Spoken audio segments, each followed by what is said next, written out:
يقول أكره أبي بسبب العصبية على معظم الأمور، فما هو الحل؟ الحل أن أنت عدل سلوكك. هذا طبع في الإنسان أحيانا يكون حاد الطبع، خلقه هكذا فيه حدة.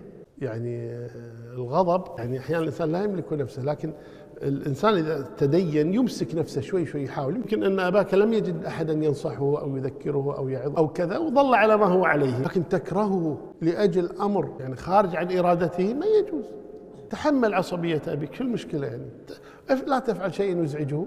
وأنت يوم صغير تصرخ تبكي وأنت صغير، وهذا كاك عشت ما شاء الله، أبوك عصر حادفك من دريشة من زمان. يعني يجب أن يصبر يتقي الله تبارك في والديه. الله تبارك وتعالى يقول: وإن جاهداك على أن تشرك بي ما ليس لك به علم فلا تطعهما وصاحبهما في الدنيا معروفا. هذا هو يدعوه إلى الشرك. أبوك ما دعاك إلى الشرك. كل ما في الأمر إنه عصبي، تجنب أعصابه. إذا عصب امشي، اخرج من البيت. نعم.